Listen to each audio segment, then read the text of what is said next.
Meus amigos, meus irmãos, sejam todos bem-vindos ao nosso encontro semanal, através do Evangelho no Lar, promovido pelo Grupo Espírita Garimpeiros da Luz, aqui em Natal, Rio Grande do Norte.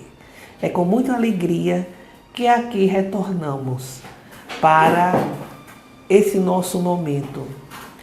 Um Evangelho singelo, breve, mas com muito carinho, com o objetivo de nos levar a refletir, a pensar sobre os ensinamentos de Jesus, nosso Mestre e Senhor. O Evangelho que é vida, o Evangelho que é transformador. E devemos, assim, estar sempre atentos às suas lições, levando essas lições para a nossa família, para o nosso lar. A importância do Evangelho no lar é cada vez mais reforçada pela espiritualidade. Porque quando a família se reúne em torno de Jesus, está permitindo que Ele venha, que Ele chegue, que Ele sente conosco e que Ele fique conosco no cotidiano, nos ajudando a enfrentar as nossas imperfeições e, sobretudo, vencê-las. Não esqueçamos o recipiente com a água a ser fluidificada pelos guias espirituais durante o nosso estudo. E, ao término, essa água deverá ser ingerida com muita fé, com muito respeito, convictos de que ela nos trará os benefícios que necessitamos e que merecemos. Então, façamos agora a nossa leitura preparatória do livro Pão Nosso, que foi ditado pelo Espírito Emmanuel a Chico Xavier. Hoje a mensagem é a 131. O mundo e a crença. O Cristo, o Rei de Israel, desça agora da cruz, para que o vejamos e acreditemos. Está no Evangelho de Marcos, capítulo 15, versículo 32. Porque são muito raros os homens habilitados à verdadeira compreensão da crença pura em seus valores essenciais, encontramos os que injuriaram o Cristo para confirmá-lo. A mentalidade milagreira sempre nadou na superfície dos sentidos, sem atingir a zona do Espírito eterno, e se não alcança os fins menos dignos aos quais se dirige, descamba para os desafios mordazes. E no caso do mestre, as observações não partem somente do populacho. Assevera Marcos que os principais dos sacerdotes com os escribas partilhavam dos movimentos insultuosos, como a dizer que intelectualismo não traduz elevação espiritual. Os manifestantes conservam-se surdos para a boa nova do reino, cegos para a contemplação dos benefícios recebidos, insensíveis ao toque do amor que Jesus endereçara aos corações. Pretendiam apenas um espetáculo. Descesse o Cristo da cruz num passe de mágica e todos os problemas de crença inferior estariam resolvidos. O divino interpelado, contudo, não lhes deu outra resposta além do silêncio, dando-lhes a entender a magnitude de seu gesto inacessível ao propósito infantil dos inquiridores. Se és discípulo sincero do Evangelho, não te esqueças de que ainda hoje a situação não é muito diversa. Trabalha ponderadamente no serviço da fé. Une-te ao Senhor, dá quanto puderes em nome dele e prossegue servindo na extensão do bem, convicto de que o vasto mundo inferior apenas te pedirá maliciosamente distrações e sinais. E é uma interpretação, uma reflexão do Espírito Emmanuel, né, que diz muito respeito aos dias de hoje. Assim como naquela época queriam um milagre, um espetáculo, esperando que Jesus descesse da cruz, quantas vezes hoje nós somos muito mais motivados pelo fenômeno mediúnico? Queremos aqueles lugares que façam revelações espirituais através da mediunidade. No entanto, a essência do cristianismo, a essência do Evangelho do Cristo, da doutrina espírita, é a essência interior, é a transformação interior de cada um de nós, que é a proposta do Cristo. Então, meus amigos, vamos fazer a nossa prece inicial. Elevar nossos corações, a nossa mente ao Altíssimo, conectados com as forças do bem do universo. Jesus, nosso Mestre de todas as horas, reunidos mais uma vez estamos em torno do Teu nome, querendo pedir-te, nos abençoe e nos ampare no estudo de hoje. Que todos os companheiros, participantes, sejam amparados e fortalecidos em suas necessidades e que todos sejam envolvidos e inspirados pelo Teu infinito amor. Fica conosco, Jesus, agora e sempre. Que assim seja. Bem, meus amigos, dando continuidade ao Evangelho a partir das sugestões de Joana de Ângeles, contida no livro Florações Evangélicas, psicografia de Divaldo Pereira Franco. Hoje nós teremos a mensagem 28, que tem a proposta ou o título de gratulação. E ela fez essa reflexão com base no capítulo, em um trecho do capítulo 6 do Evangelho segundo o Espiritismo. O Consolador, o Cristo Consolador, é o título do capítulo. E nos diz o seguinte: Vinde a mim, todos vós que sofreis e que estáis sobrecarregados, e eu vos aliviarei. Tomai meu jugo sobre vós, e aprendei de mim, que sou brando e humilde de coração, e encontrareis o repouso de vossas almas, porque o meu jugo é suave, e meu fardo é leve. Registro de Mateus, no capítulo 11, versículo 28, 29 e 30. É uma passagem bastante conhecida de todos nós, né? Quando Jesus diz que o seu jugo é suave e o fardo é leve.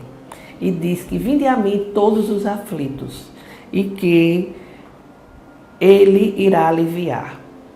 Interessante perceber que Jesus nos diz: vem a mim, que seu fardo, a sua problemática, as suas dificuldades serão solucionadas. Não, ele diz que todos nós que vivemos sobrecarregados,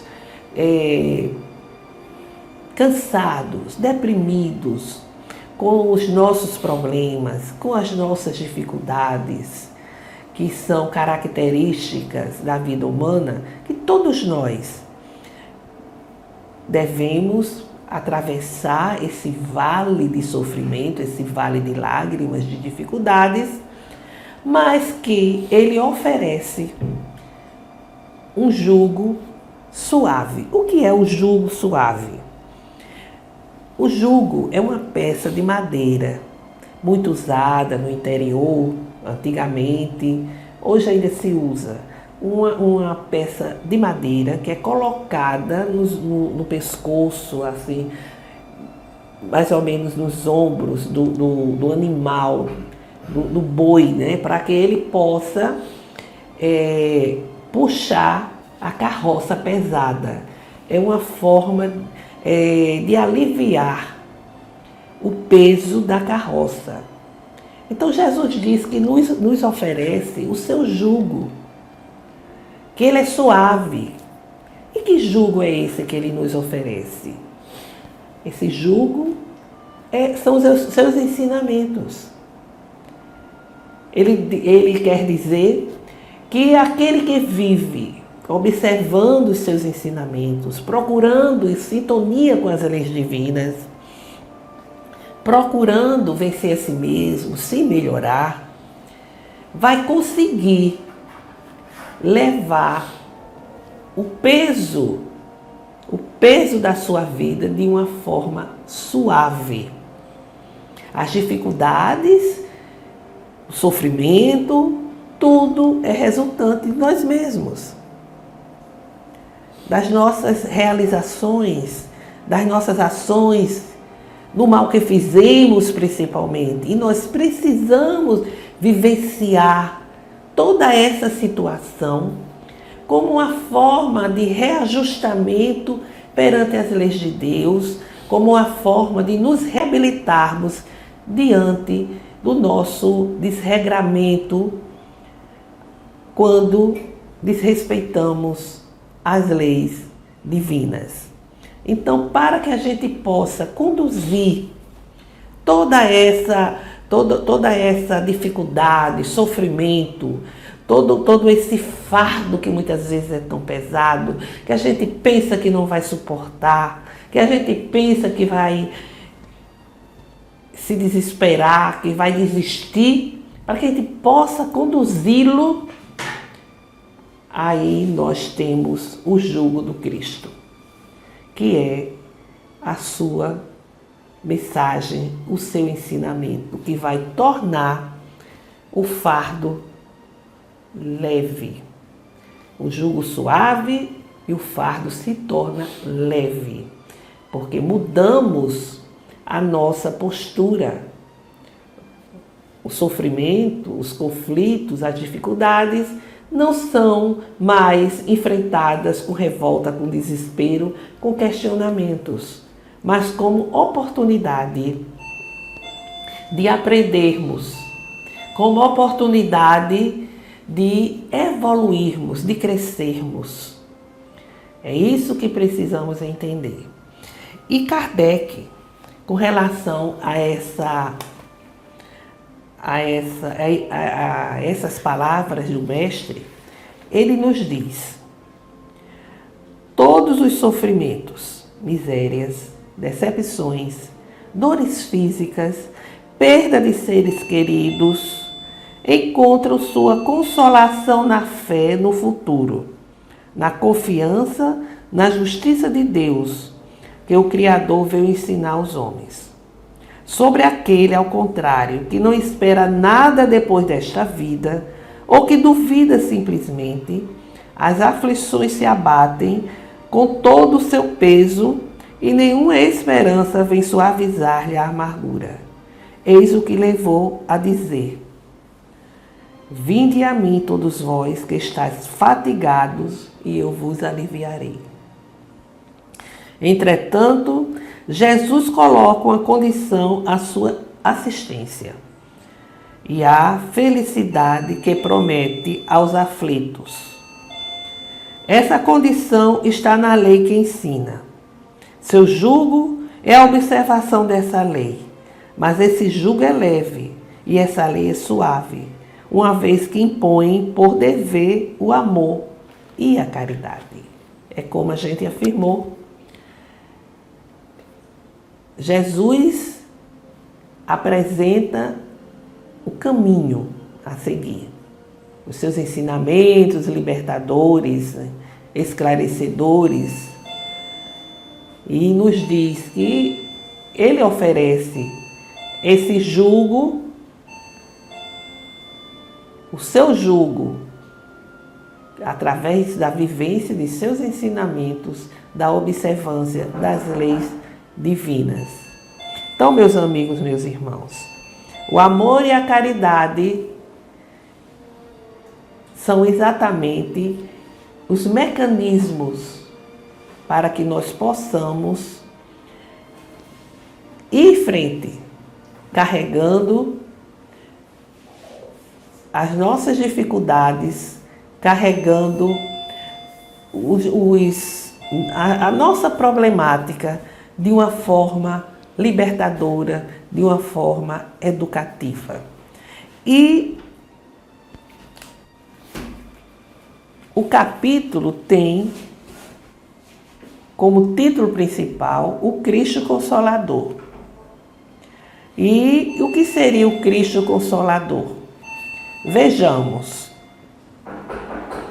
Se vós me amais, guardai meus mandamentos. E eu pedirei a meu Pai, e ele vos enviará um outro Consolador, a fim de que permaneça eternamente convosco, o Espírito de verdade, que o mundo não pode receber, porque não o vê e não o conhece.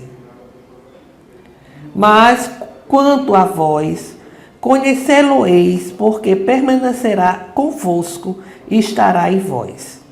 Mas o Consolador, que é o Espírito Santo, que meu Pai enviará em meu nome, vos ensinará todas as coisas e vos fará relembrar de tudo aquilo que eu vos tinha dito.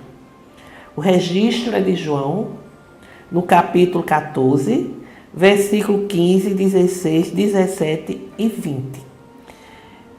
É o Consolador prometido por Jesus. Que muitos, porque na teologia, tradicional, é considerado o Consolador o Pentecostes. O Pentecostes seria o momento do envio, da chegada do Consolador prometido por Jesus.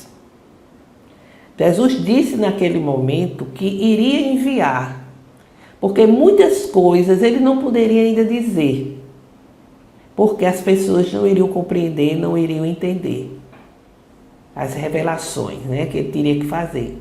Muitos ensinamentos, as pessoas ainda estavam tendo dificuldades de compreender, e tem até hoje, dificuldade de compreender a mensagem de Jesus. Então ele promete enviar o Consolador prometido. Ora, Pentecostes foi 50 dias depois, contados da ressurreição, ao dia de Pentecostes, que os discípulos estariam suficientemente já preparados 50 dias depois? Claro que não. Pouco tempo para essa preparação. A preparação que significava o quê?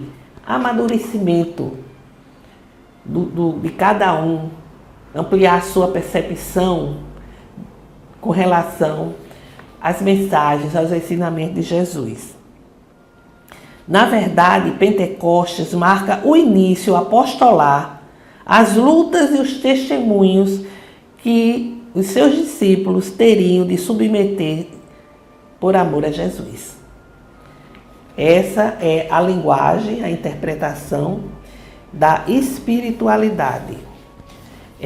Inclusive,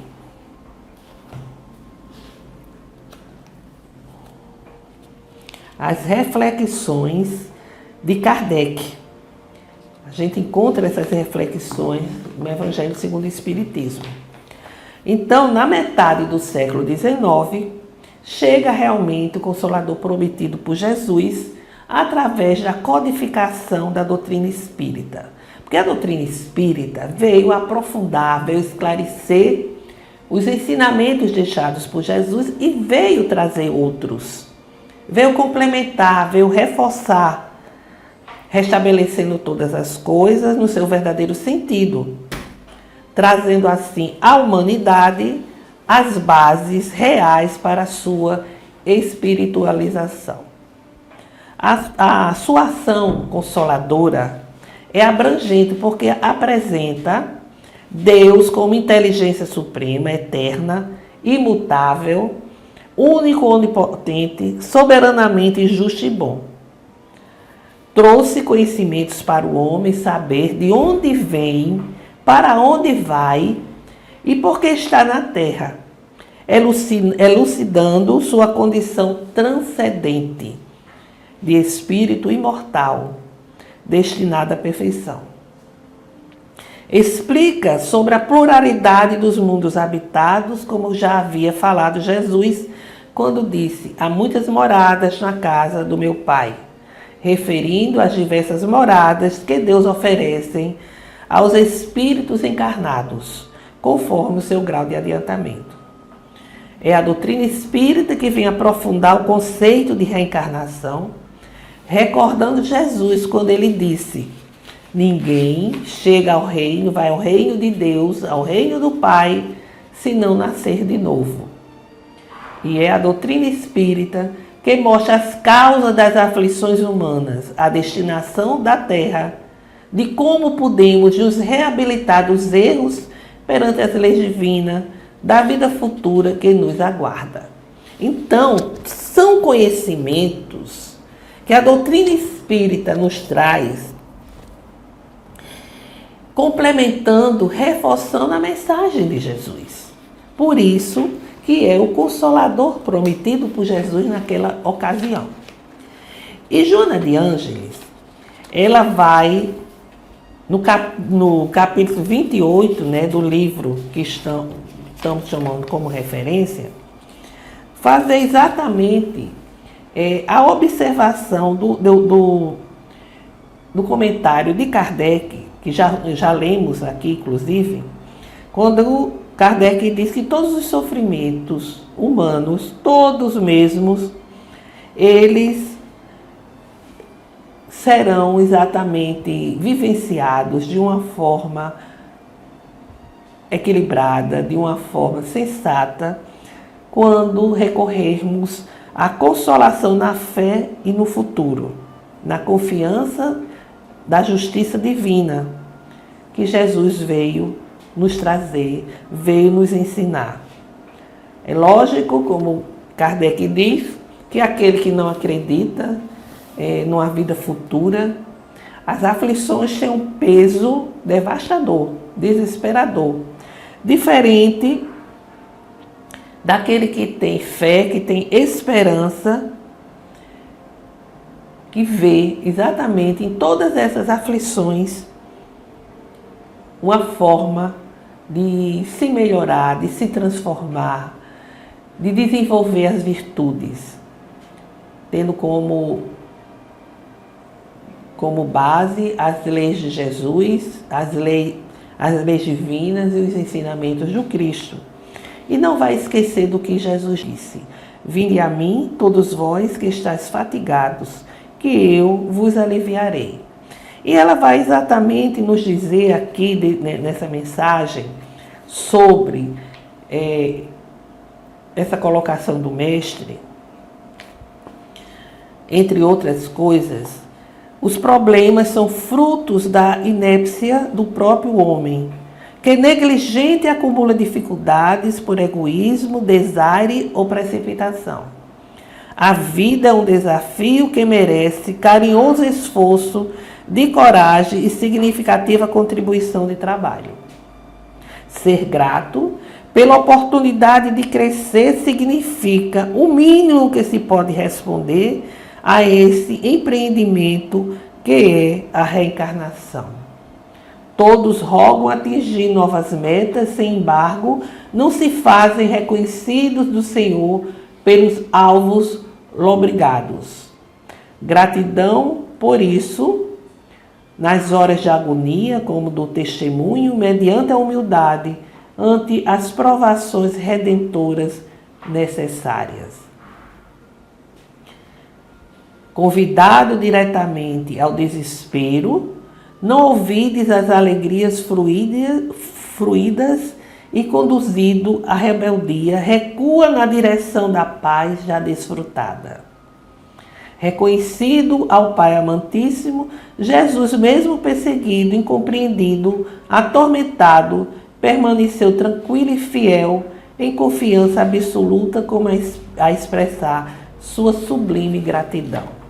É a reflexão que Joana de Ângeles faz do que nós acabamos de expor, que é exatamente o posicionamento nosso diante das aflições, diante das misérias, diante de qualquer aflição, da miséria, da penúria, do abandono, da traição, todas essas aflições que caracterizam a vida terrena. A mensagem 28, o capítulo 28, que ela diz, que ela colocou o título de gratulação, que é exatamente o nosso posicionamento diante de todos esses desafios.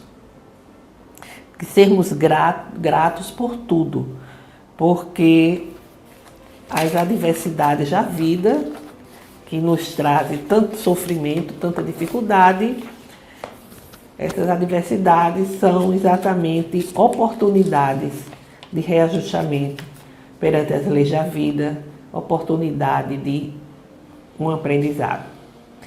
Então, meus amigos, fica assim a reflexão de hoje e vamos fazer as nossas vibrações,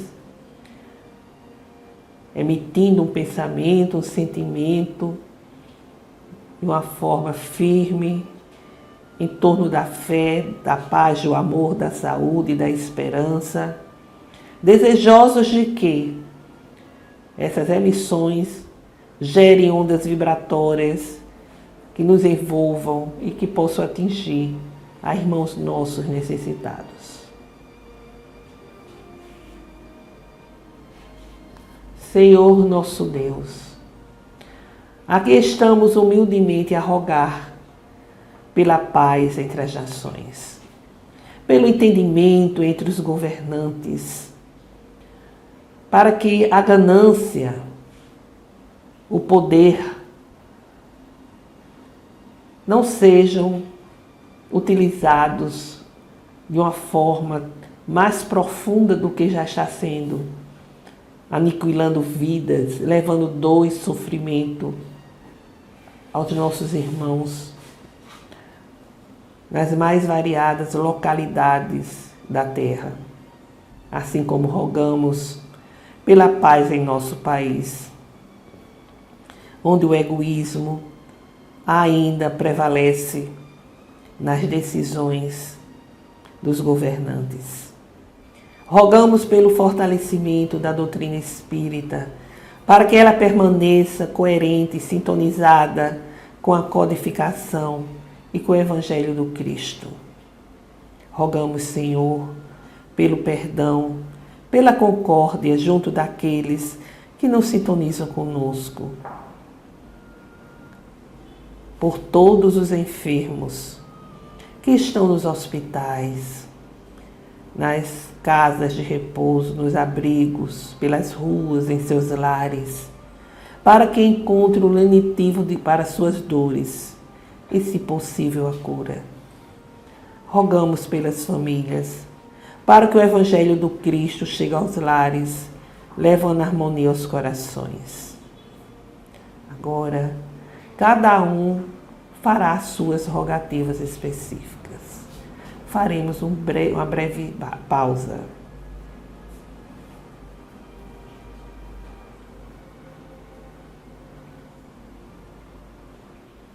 Recebei, Senhor Deus, as nossas rogativas. Derramai a vossa graça sobre todos nós, para que, fortalecidos, possamos continuar na nossa caminhada terrena, enfrentando os desafios, as adversidades, mas com fé e com esperança.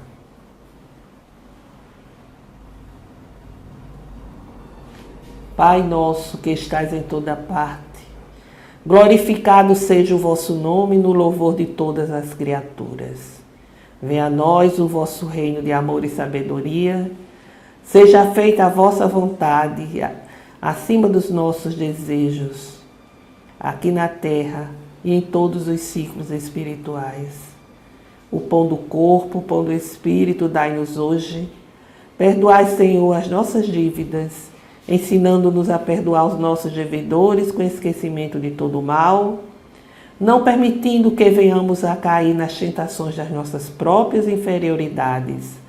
Livra-nos, Senhor, de todo o mal, para que assim possa reinar a paz do entendimento, o amor na caridade, hoje, amanhã e sempre. Que assim seja. Com esta prece, encerramos o Evangelho de hoje, desejando a todos uma semana de saúde, paz e harmonia. Até breve.